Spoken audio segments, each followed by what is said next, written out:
நெட்ஜென் நேர்கள் அனைவருக்குமே கோடான கோடி நமஸ்காரங்களை தெரிவித்துக் கொள்கிறேன். இந்த சேனலுக்கு ஆதரவு கொடுத்த உங்கள் அனைவருக்குமே கோடான கோடி நன்றிகளையும் தெரிவித்துக் கொள்கிறேன். தொடர்ந்து நல்ல ஆதரவு கொடுங்க, சரிங்களா? சப்ஸ்கிரைப் பண்ணுங்க, ஷேர் பண்ணுங்க. இப்ப இந்த பிரபஞ்சத்தில் ஒவ்வொரு மனிதனுடைய ஒவ்வொரு பிறவியினுடைய கர்மயோக கணக்குகளை, ஒவ்வொரு மனிதனுடைய ஒவ்வொரு பிறவியின் கர்ம கணக்குகளை பிரம்மனால் கணிக்கப்பட்டு கணக்குகள் எழுதப்பட்டு அவர் ஏட்டில் எழுதப்படுகிறது. ஆக இப்படி ஒவ்வொரு பிறவியிலும் எழுதப்பட்ட கர்மாவின் கணக்குகள் இந்த பிறவியில் வாங்கி வந்த கர்மாவின் பலன்களையும் பரிகாரங்களையும் பிரம்மனால் எழுதப்பட்டதான் உங்க தலையெழுத்து. ஆக இப்பிறவியின் முழு யோகங்களை பிரம்மனால் எழுதப்பட்டது. அதுதான் பிரம்ம வேத ஜோதிட சாஸ்திரம். ஒரு ஜோதிடத்தின் பலன், ஒரு ஜோதிடராகிய நான் சொல்லக்கூடிய பலன் சரியாக நடக்கவில்லை என்றால், ஒன்று உங்கள் ஜாதகம் தவறாக இருக்க வேண்டும், இல்லை என்றால் சொல்லக்கூடிய ஜோதிடர் நான் தவறாக இருக்க வேண்டும். இங்கே பிரம்மாவின் கணக்குப்படி உங்கள் கர்மாவின் யோக பலன்களை, மறைந்த யோக பலன்கள், மறைந்த கர்மாவை கணக்கீடு செய்து உங்களுக்கு பலன்கள் வழங்கப்படுகின்றன. ஆக பிரம்மனால் எழுதப்பட்ட ஜோதிட சாஸ்திரம் ஒருபோதும் தப்புவதில்லை, தவறுவதில்லை. ஆக பிரம்மன் படைக்கப்பட்ட உங்கள் தலையெழுத்தை சரியாக கணித்தால் சரியாக நடக்கும். இப்ப இன்னைக்கு என்ன பார்க்க போறோம் அப்படின்னா, மார்ச் மாதம். இந்த மார்ச் மாதம் பஞ்சம கிரகங்கள், 5 கிரகங்கள் கும்பத்தில் இருக்கக்கூடிய ஒரு சிறந்த யோகமா பாதகமா என்ன செய்ய போகின்றது என்பதை, இந்த 5 கிரகங்கள் கும்பத்தில் இருக்கக்கூடிய யோகத்தை இந்த மார்ச் மாத பலன்களாக பார்க்க போகின்றோம். சரிங்களா? ஆக இது ஒரு பொதுவான பலன்.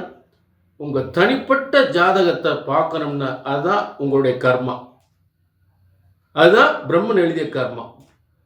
அதை பார்க்கணும்னா கீழே நம்பருக்கு நோட் பண்ணிங்க, ஒரு அப்பாயின்மெண்ட் வாங்கிக்கோங்க. இப்போ எல்லா ராசிக்குமே அந்த பஞ்சம கிரகங்களுடைய யோக சக்தி மார்ச் மாத பலன்களாக 5 கிரகங்கள் சேர்க்கை அப்படின்னு சொல்லக்கூடிய மார்ச் மாத பலன்களை பார்ப்போம். மகரம், காலபுருஷ தத்துவத்திற்கு ஜீவனஸ்தானாதி 10ஆம் இடம். இந்த 10ஆம் இடத்திற்கு 2ஆம் இடத்தில்தான் 5 கிரகங்கள் சேர்க்கை. தனஸ்தானம், குடும்பஸ்தானம், வியாபாரஸ்தானம், பணவரஸ்தானம் என்று சொல்லக்கூடிய இத்தனை யோகங்களை ஏற்படுத்தக்கூடிய இடத்தில் என்னங்க மகராசிக்கு கொஞ்சம் நெஞ்ச கஷ்டம் இல்லை, அதெல்லாம் மாறப்போகுது. எல்லாமே தலைகீழ மாறப்போகுது. இப்ப ஒரு என்ன எல்லாரும் விலைக்கு வச்சுட்டாங்க அப்படி தனியா புலம்புறதை விட இப்போ உங்களுக்கு அத்தனை கூட்டம், அத்தனை கிரகங்களும் ஒன்று சேருது. உங்களுடைய நல்ல கர்மாலாம் நல்ல பலனை, நல்ல கர்மாக்கள்லாம் ஒன்று சேர்ந்து நல்ல பலனை கொடுக்குற இடம் தான் இந்த குடும்பஸ்தானத்தில் இந்த பஞ்சம கிரகங்கள் 5 கிரகங்கள் சேர்க்கை. முதல்ல சூரியன், மகரத்துக்கு அட்டமாதிபதி தோஷம்லாம் கிடையாது. பொதுவா சூரியனுக்கு சந்திரனுக்கு அட்டமாதிபதி தோஷம்லாம் கிடையாது. சூரியனுக்கு அட்டமாதிபதி தோஷம் கிடையாது. அப்ப இந்த சூரியனாகப்பட்டவன் உங்களுக்கு 2ஆம் இடத்துல இருக்கிறார். அரசாங்க, அரசியல், கம்யூனிகேஷன், இந்த மாதிரி துறையில் மிகப்பெரிய ஒரு வருமானத்தை ஏற்படுத்தக்கூடிய சினிமா துறை, கலைத்துறை, இதெல்லாம் அது சுக்கிரன் வேறு அங்கே இருக்கார். கம்யூனிகேஷன் துறையில் ரொம்ப சூப்பராக இருக்கும், பிரமாதமாக இருக்கும். அடுத்து புதன், சொல்லவே வேணாம், அவரும் கம்யூனிகேஷன், ஐடி துறை, அக்கௌண்ட்ஸ், வங்கி, இது போன்ற துறையில் பணியாற்றக்கூடிய, மேலும் சுக்கிரன் சம்பந்தப்படுறார். சூரியன், புதன், சுக்கிரன். சுக்கிரன் யாரு? உங்களுக்கு அதிர்ஷ்டக்காரகன், 5ஆம் அதிபதி, மிகப்பெரிய அதிர்ஷ்டசாலி. பதவியில் அதிர்ஷ்டம், காசு பணத்தில் அதிர்ஷ்டம், பதவியில் அதிர்ஷ்டம், பணத்தை கொட்டுவதில் அதிர்ஷ்டம், புகழ் அந்தஸ்து, பேர் புகழ் அந்தஸ்தில் அதிர்ஷ்டம், திடீர் யோகம். புரிஞ்சுட்டீங்களா? அவரே 5, 9க்குரியவர் ஆகிறாரு. 5ஆம் அதிபதி அவரா, பாக்கியாதிபதி அவர் தான். அப்ப 5, 9க்குரியவன் மகரத்துக்கு, 5, 10க்குரியவன், 5, 10க்குரியவன், 5ஆம் அதிபதி, 10ஆம் அதிபதி, இந்த 2 ஸ்தானத்துக்குரியவன் போய் உங்க 2ஆம் இடத்துல உட்கார்றார். 5 அதிர்ஷ்டம், 10 ஜீவனம். அப்ப 2க்குரிய சுக்கிரன் சினிமா துறை, கலைத்துறை, வாகனத்துறை, டிபார்ட்மெண்ட் ஸ்டோர், உணவு ப்ராடக்ட், தங்க தொழில், இது போன்ற துறைகள்லாம் மிகப்பெரிய முன்னேற்றம், மிகப்பெரிய வருமானம், சூப்பரா இருக்கும், பிரமாதமா இருக்கும். புரிஞ்சுட்டீங்களா? சரி, அடுத்து சனி பகவான். அவர் நீதித்துறை, வழக்கறிஞர்கள், சட்டம், வழக்கறிஞர்கள், இது சம்பந்தமான துறைகளில் ரொம்ப சிறப்பான ஒரு வாக்குஸ்தானத்தில் உட்கார்ந்துருக்கார் இல்லையா? வாக்குஸ்தானம். அப்போ வியாபாரத்துறை, இந்த துறையெல்லாம் மிகப்பெரிய ஒரு முன்னேற்றத்தை ஏற்படுத்தக்கூடிய சனி பகவான் அங்கே உட்கார்ந்துருக்கார். குடும்பத்திற்கு நல்ல ஒரு வருமானத்தை தரக்கூடிய இடத்துல, தனஸ்தானத்தில் சூரியன். அடுத்து செவ்வாய். 4, 11க்குரியவர், பூமிகாரகன், வாகனாதிபதி, லாபாதிபதி. இப்ப மகரத்துக்கு பணபரஸ்தானம். பணபரஸ்தானம்னா பணம், வருமானம் வரக்கூடிய இடம்னு அர்த்தம். அது பொதுவாக 2, 5, 8, 11 இதெல்லாம் பணம், வருமானங்கள் வரக்கூடிய ஸ்தானம். அப்ப மகரத்துக்கு 2ஆம் இடத்துல இத்தனை கிரகங்கள் இருந்தா அந்தந்த காரகத்து அடிப்படையில் வருமானங்கள் வரும். அப்ப எவ்வளவு வருமானம் வரும், எவ்வளவு வாய்ப்புகள் வரும்?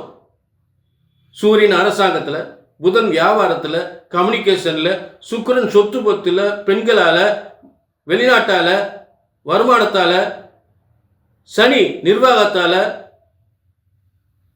அதே இடத்துல சனி அரசாங்க அரசியல்ல நேர்மையா இருக்கக்கூடிய நாள், உயர்ந்த பதவியில் பெறக்கூடிய இடம். அடுத்து ராகு, வெளிநாட்டு உறவு, வெளிநாட்டு தொழில், வேற இன ஜாதி மக்களால் வருமானங்கள், பிரம்மாண்டமான வாகன தயாரிப்பு, ஏற்றுமதி பண்றது, உணவுப் பொருளை ஏற்றுமதி பண்றது, எக்ஸ்போர்ட் பண்றது, ஆடை ஆபரணம் எக்ஸ்போர்ட் பண்றது, இதெல்லாம் ராகு பிரம்மாண்டமான தொழிலை ஏற்படுத்துவார். செவ்வாய் பூமிகாரகன், பூமிகளால், சொத்துக்களால், வாகனங்களால் இப்படி வருமானத்தை கொடுக்கிறது. அரசாங்க அரசியல் மூலம் வருமானத்தை கொடுக்கிறது, பொதுமக்கள் மூலம் வருமானம் கொடுக்கிறது, சகோதரர் மூலம் வருமானம் கொடுக்கிறது, வீடு கட்டி லாபத்தை பார்ப்பது, வீடு கட்டி வித்து ஒரு 10 வீடு, இங்கிட்ட ஒரு 20 வீடு, இங்கிட்ட ஒரு 30 வீடு, இங்கிட்ட ஒரு 100 வீடு கட்டி விற்கிறது, இதன் மூலம் லாபத்தை பெறுவது. இப்படி எல்லாம் வரக்கூடிய வருமானம் தான் பணவரஸ்தானத்தில் 5 கிரகங்கள் சேர்க்கை, பஞ்சம கிரகங்கள். சூப்பர். மகரத்துக்கு அடிக்குது யோகம். மகரத்துக்கு இது ஒரு பெரிய வேற லெவல்ல. மகரத்தின் பொற்காலம், மகரம் ஒரு சிகரம், அது மாற்றமே இல்லை. இது கிளாரிஃபிகேஷன் பண்ணிக்கணும்னா உங்க சுய ஜாதகத்தை பார்த்துக்குங்க. புரிஞ்சுட்டீங்களா? சுய ஜாதகத்தை பார்த்துட்டு ஒரு அப்பாயின்மெண்ட் வாங்கி பார்த்துக்குங்க.